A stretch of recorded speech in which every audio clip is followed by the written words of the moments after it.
Kembali lagi bersama kami di Gibran Day. Undang-undang pemiskinan koruptor, undang-undang perampasan aset menjadi momok yang paling menakutkan bagi bagi para pejabat yang korupsi.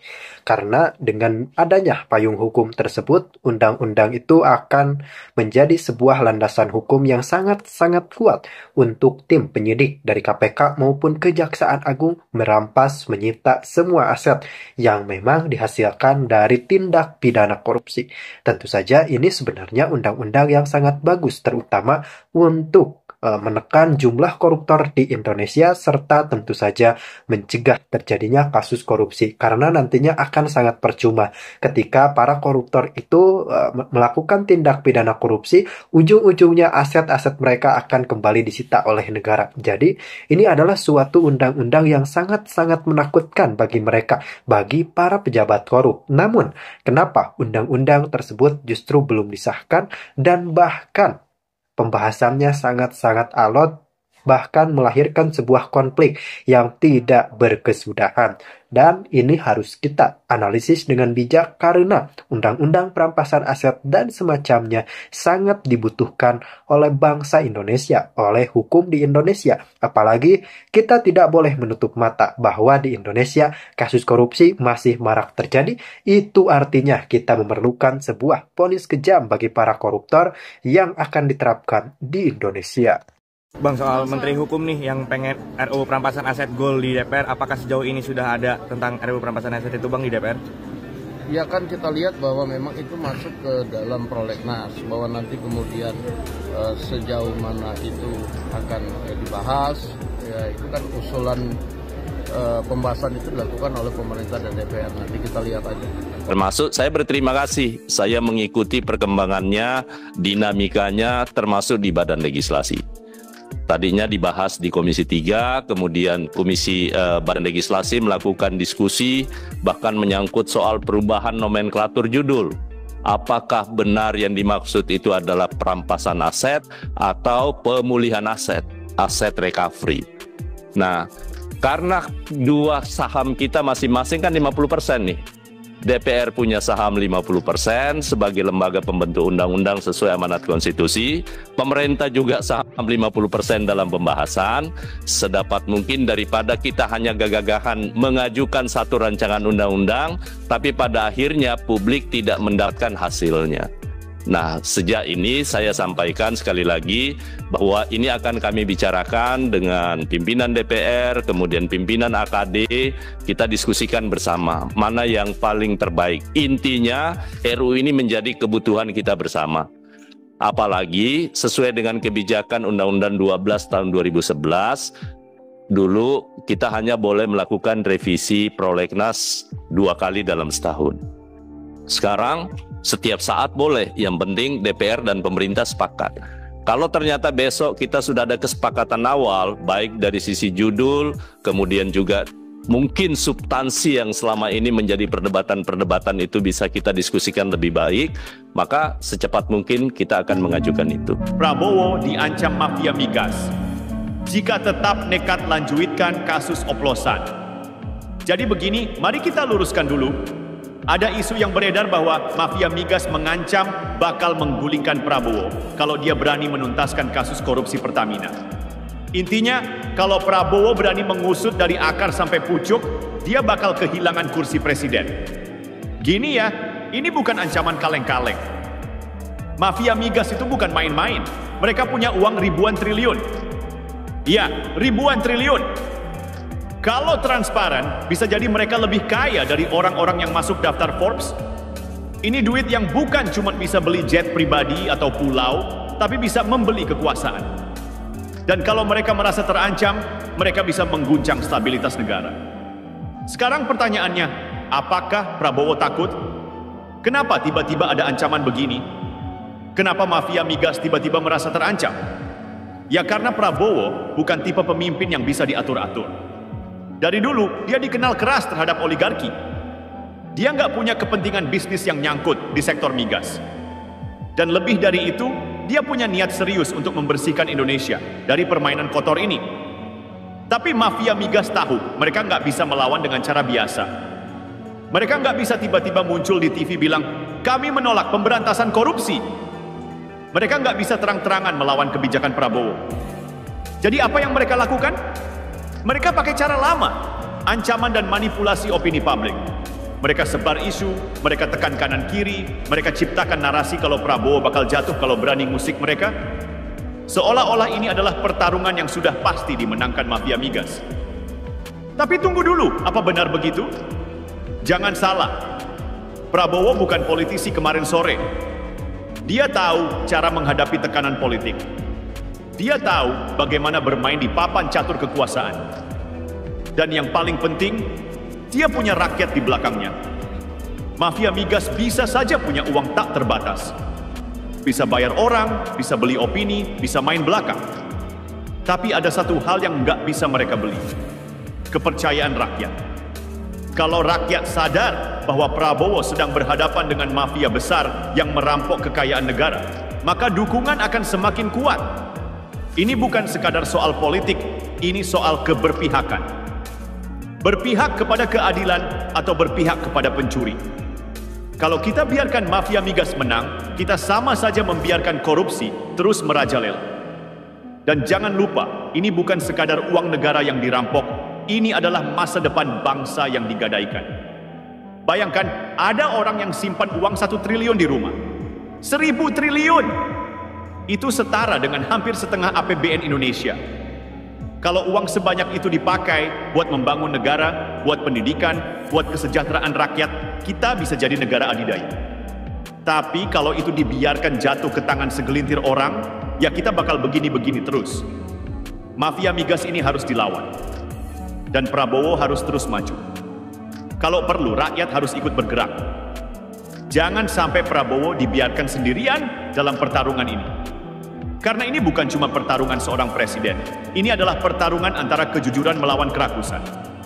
Bukan Prabowo yang harus takut, tapi mafia migas yang harusnya mulai panik. Karena kalau rakyat sadar, kalau rakyat bersatu, mereka nggak akan bisa lagi bersembunyi di balik uang mereka. Dan saat itu terjadi, Indonesia akan benar-benar merdeka dari cengkeraman mafia. Jadi, kalau mafia migas benar-benar punya kekuatan sebesar itu, kalau mereka bisa membeli siapapun, dari rakyat kecil sampai elit, dari mahasiswa sampai aparat, apakah berarti Prabowo nggak punya peluang? Salah besar. Justru inilah saatnya kita melihat siapa yang benar-benar memegang kendali. Mafia migas boleh saja merasa mereka punya segalanya, tapi mereka lupa satu hal, dunia sudah berubah. Di era Orde Lama atau Orde Baru, mungkin permainan seperti ini bisa berjalan mulus. Pejabat bisa dikendalikan, rakyat bisa dibungkam, dan informasi bisa dikontrol. Tapi sekarang semua bisa terbuka. Rakyat lebih cerdas. Dulu rakyat nggak banyak yang paham permainan migas. Tapi sekarang, media sosial ada, investigasi banyak, diskusi politik makin berkembang.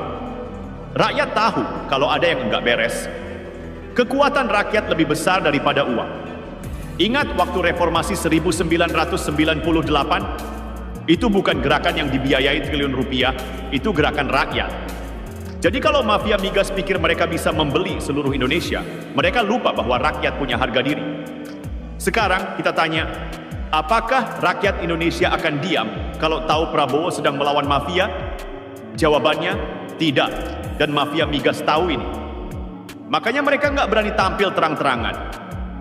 Mereka main di balik layar, pakai ancaman, pakai intimidasi.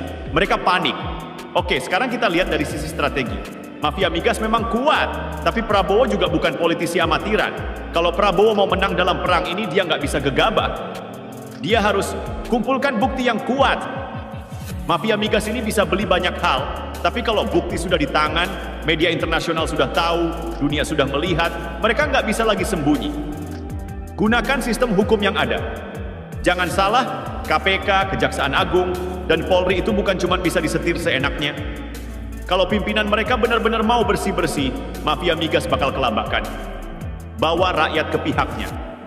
Ini penting, kalau rakyat melihat Prabowo benar-benar serius melawan mafia, dukungan akan mengalir deras.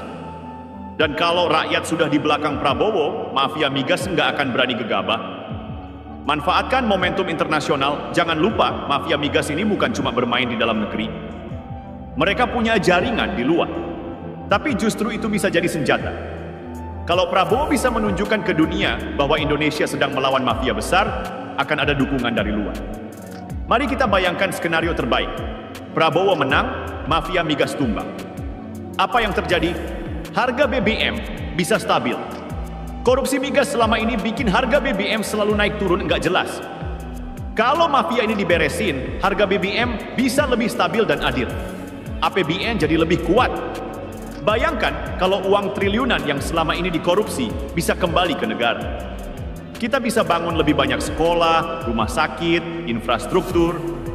Indonesia lebih berdaulat. Selama ini, mafia migas bikin Indonesia nggak pernah benar-benar mandiri di sektor energi. Kalau mereka tumbang, kita bisa mulai mengembangkan energi yang lebih bersih dan murah untuk rakyat. Bukan Prabowo yang harus takut, justru mafia migas yang harus mulai khawatir. Karena kalau Prabowo dan rakyat bersatu, mereka nggak punya tempat lagi untuk bersembunyi. Pertanyaannya sekarang, apakah kita sebagai rakyat akan diam saja atau ikut bergerak mendukung Prabowo melawan mafia ini?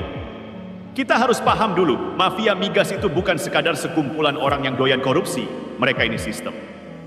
Ada beberapa level pemain di dalamnya. Para elit di balik korporasi besar ini level atasnya. Mereka bukan cuma main di Pertamina, tapi juga di perusahaan-perusahaan energi global. Mereka pegang kontrak eksplorasi migas, kuota impor, hingga distribusi BBM.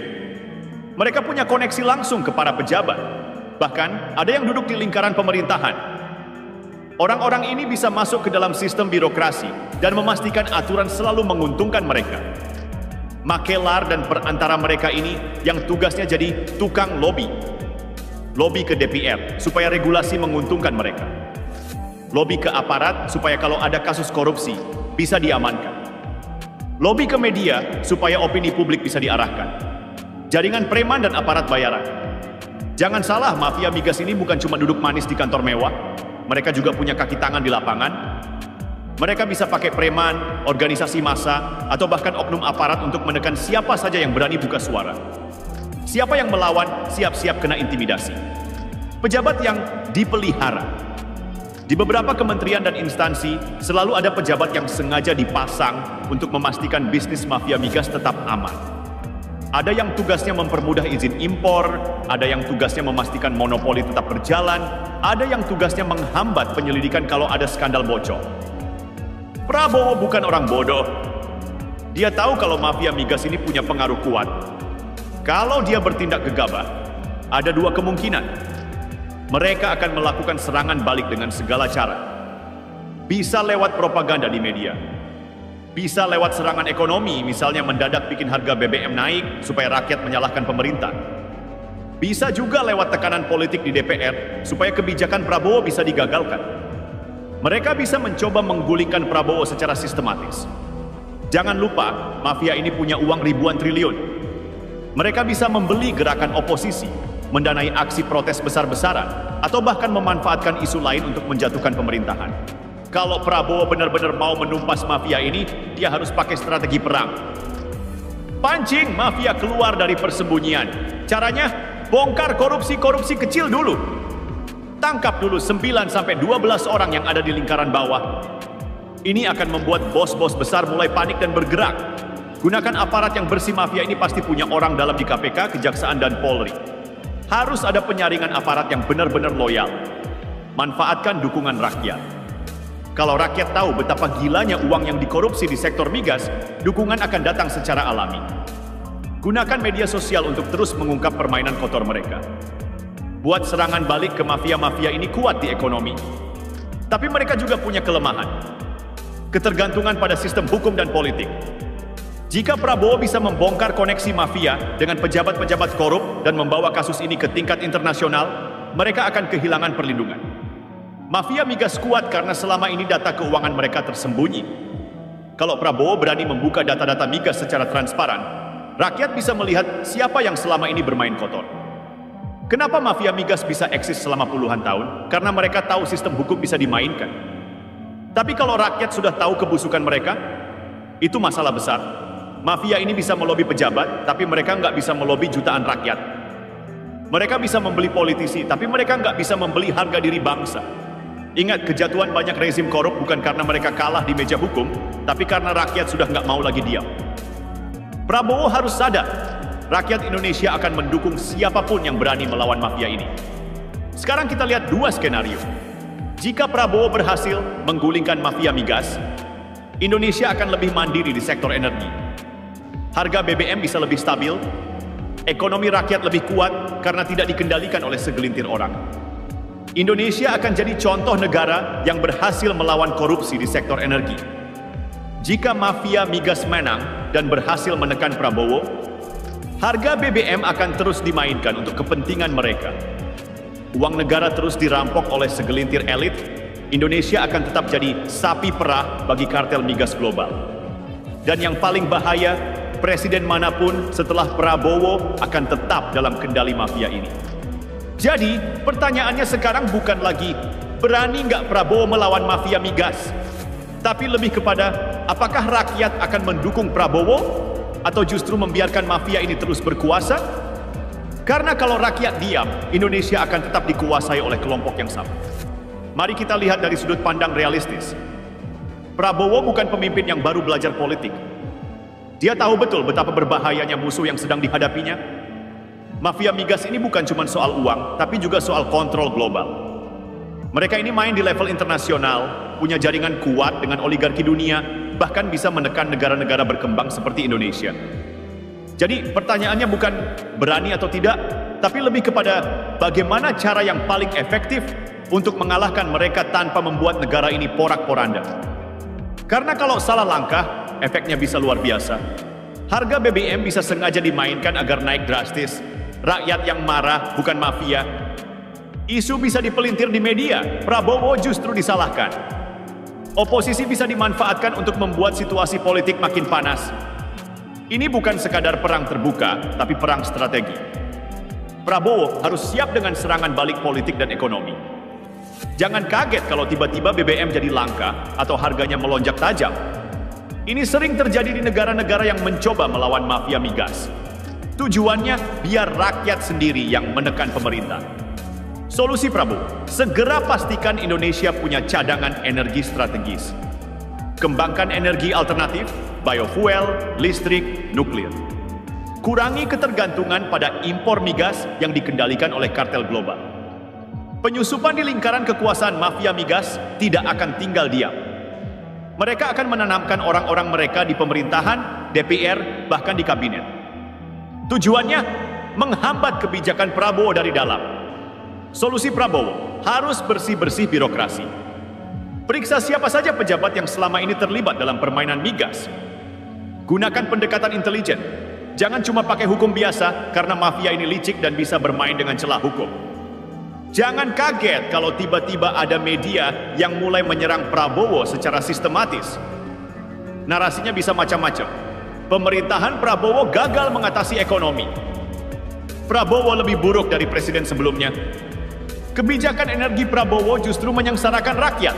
Solusi Prabowo harus punya media counter offensive. Gunakan media digital, TV nasional, dan influencer untuk menjelaskan ke rakyat bahwa ini adalah ulah mafia migas. Jangan biarkan mafia ini menang di perang opini. Kalau mafia migas benar-benar terancam, mereka bisa coba menggunakan DPR untuk menekan Prabowo. Bisa dalam bentuk hak angket, interpelasi, bahkan wacana pemakzulan. Kalau nggak bisa dilawan secara politik, mereka bisa mencoba menciptakan instabilitas nasional. Solusi Prabowo, pastikan koalisi pemerintah tetap solid. Gunakan pendekatan divide and conquer. Pecah belah kekuatan oposisi yang terafiliasi dengan mafia migas. Gunakan strategi legal dan konstitusional untuk melawan serangan politik yang tidak fair. Ini bukan hanya perang Prabowo, ini perang kita semua. Rakyat harus sadar bahwa ini bukan sekadar isu politik biasa. Ini soal kedaulatan energi dan masa depan Indonesia. Mafia migas sudah terlalu lama mengendalikan harga BBM, menentukan siapa yang boleh kaya dan siapa yang harus tetap miskin. Kalau kita mau perubahan, kita harus mendukung kebijakan Prabowo yang ingin membersihkan sektor migas. Melawan propaganda media yang sengaja dibuat untuk menggiring opini negatif. Terus mengawasi dan mengkritisi siapapun yang mencoba bermain di dalam pemerintahan untuk kepentingan mafia. Menyebarkan informasi yang benar, bukan hanya menerima narasi yang sudah disetir oleh kepentingan tertentu. Mafia migas ini bukan musuh yang bisa dikalahkan dalam semalam. Tapi kalau kita mau bertahan dan melawan dengan strategi yang benar, kita bisa menang. Dan Prabowo, dia punya pilihan, diam dan membiarkan sistem korup ini terus berjalan seperti sebelumnya. Atau melawan dengan risiko besar, tapi dengan peluang menjadikan Indonesia benar-benar mandiri. Saya yakin Prabowo sudah memilih jalan kedua. Pertanyaannya sekarang, rakyat siap mendukung atau tidak? Kita nggak bisa menunggu sampai mafia migas ini benar-benar merajalela dan membuat Indonesia lumpuh. Mereka sudah terlalu lama berkuasa di belakang layar dan sekarang saatnya rakyat tahu siapa musuh sebenarnya. Bayangkan, mereka punya uang ribuan triliun. Bisa menyogok siapa saja, bisa membeli media untuk menggiring opini. Bisa mendanai demo bayaran supaya seolah-olah rakyat menolak kebijakan Prabowo. Bahkan bisa membayar oknum di militer dan kepolisian untuk menciptakan instabilitas. Apa tujuannya? Sederhana, supaya siapapun yang berani melawan mereka jatuh sebelum sempat bertindak. Dan ini bukan ancaman kosong. Sudah banyak pemimpin di dunia yang dilengserkan atau dibunuh hanya karena berani melawan mafia energi. Kalau Prabowo benar-benar ingin melawan mafia migas, dia harus pakai strategi perang asimetris. Ini bukan perang frontal, tapi perang cerdas. 1. Ganti pejabat yang terlibat mafia. Jangan biarkan serigala mengawasi kandang domba. Kalau di Kementerian BUMN, Kementerian ESDM, atau Pertamina masih ada orang-orang mafia, mereka harus segera disingkirkan. Gantilah dengan orang-orang yang benar-benar pro rakyat, bukan pro kartel. 2. Reformasi total sektor migas. Jangan biarkan mafia ini bermain dengan aturan yang mereka buat sendiri. Transparansi dalam penentuan harga BBM. Audit keuangan Pertamina dan anak perusahaannya. Stop monopoli asing dalam impor BBM dan minyak mentah. 3. Gunakan intelijen negara. Mafia migas ini bukan orang biasa. Mereka punya jaringan kuat. Prabowo harus pakai kekuatan intelijen untuk mengawasi, menyadap, dan mengungkap siapa saja yang terlibat. Siapkan bukti-bukti yang kuat supaya ketika mereka diseret ke pengadilan mereka nggak bisa lolos. Siapkan peluru cadangan, energi alternatif. Kenapa mafia migas bisa mengendalikan negara? Karena kita masih tergantung sama mereka. Prabowo harus mempercepat pengembangan energi alternatif. Biofuel, listrik, nuklir, dan sumber daya lain yang bisa menggantikan ketergantungan kita pada minyak dan gas. Kalau kita bisa mandiri energi, maka mafia migas kehilangan senjatanya. Amankan posisi politik dan koalisi pemerintah. Jangan sampai mafia migas bisa menggerakkan DPR untuk menghambat atau bahkan mencoba menjatuhkan Prabowo. Koalisi pemerintah harus solid,